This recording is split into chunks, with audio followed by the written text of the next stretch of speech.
Hi everyone, this is Eric from Traders Helping Traders with this week's Tricks of the Trade. My good friend Tom Loge always used to ask what's most likely when he was looking at a chart. And to the untrained eye, it's a much more difficult question to answer than it first appears. However, with a little bit of practice and some attention to the support and resistance areas, you too can get a feel for what's most likely to happen in a market. Now, I want to point out to you first off that deciding what's most likely is not the same as trying to predict what the market will do next. I know on the surface it may seem that way, but as support and resistance traders, we're more in the reaction business. We're more interested in looking at what the market might do and setting up our trades accordingly. There will be times that the market will move away from us and not even give us a chance to enter a trade. However, if support and resistance acts correctly, then we're going to be able to stay out of those bad trades and only get into the good trades, which is ideally what we would be after. All right, let's take a look at an example to help clear things up for you a little bit. Here is the March Japanese yen a few months back, and you can see that the market has rallied, put in resistance up here, come back down, and now found we're bouncing off of old support, which was down here. Now notice the support and resistance areas don't line up precisely, and neither should they. Support and resistance areas tend to work in ranges. Sometimes the market will react early, sometimes it will react late. But I want you to see that price came back down to where it was, old support, and it bounced from here. So that was the most likely scenario. And now we would expect it to advance until it found the old resistance area. So let's play this forward a little bit.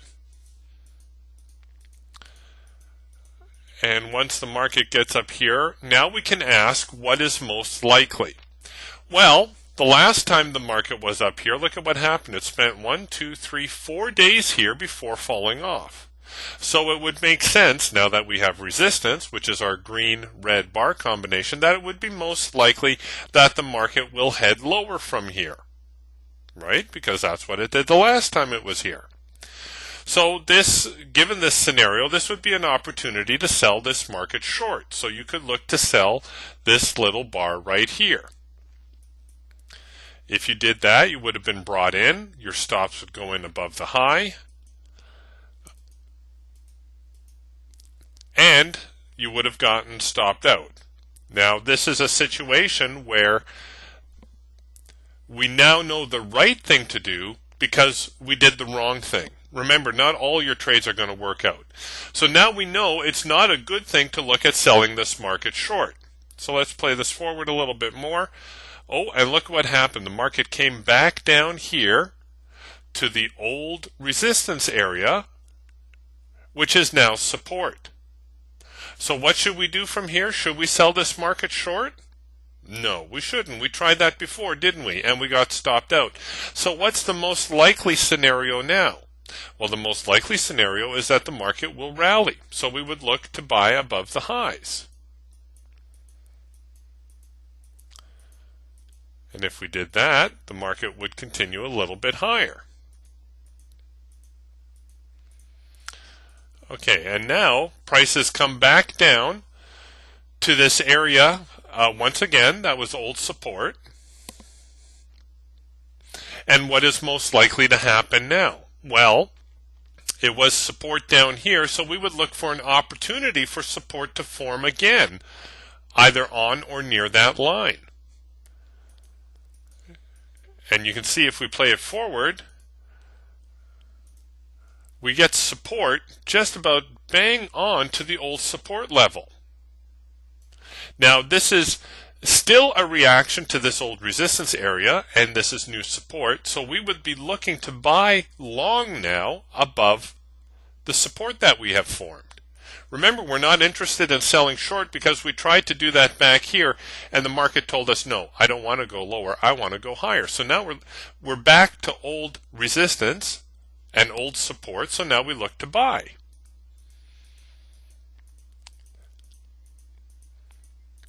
And after chopping around a little bit, the market heads higher. The next obstacle, well, you guessed it, is going to be this old resistance up here. So what should we be looking for as the market gets up to this particular area? Well, market turned last time it got up here, so we should be on the lookout for an opportunity to sell it short. That would be the most likely scenario. Oh, but look at this. The market broke right through the resistance. It broke through and formed resistance a little bit higher. Now, this is a very important concept that I want to get through to you that is often lost. The resistance area, while is technically here, say around the 113.50, 113.60 region, we were looking for a move lower from here, right? It didn't happen. The market formed resistance right here. This is our green-red bar combination. And then it took off on us, right? We didn't even get a chance to try to sell it short. It took off for a couple of days and then gave us resistance again with our green-red bar combination. You will see this happen time and again, that if a market blows through a significant area of resistance, and this was significant, this was the contract high, it went through temporarily. Now it's come back down to test it, and we can either be on the lookout for an opportunity to buy, or we can say this is a late reaction. The reaction should have happened down here, but in fact the reaction happened up here. This is why people get confused sometimes about support and resistance trading, especially if you're trading intraday. You'll want to pay attention to this because you see this happen time and again, where the market may fudge a significant area of support and resistance, only to turn around and come back against the market. And that's what's going to happen here. If we play this forward a little bit, take a look at that. Big drop in the market. Prices come back to the resistance area because now we kind of have the opposite of what happened down here, where the market bolted through. It bolted through the other way now, but we're still looking to sell it short, aren't we? Because this is an area of resistance. The market is definitely under here, so we're looking for an opportunity.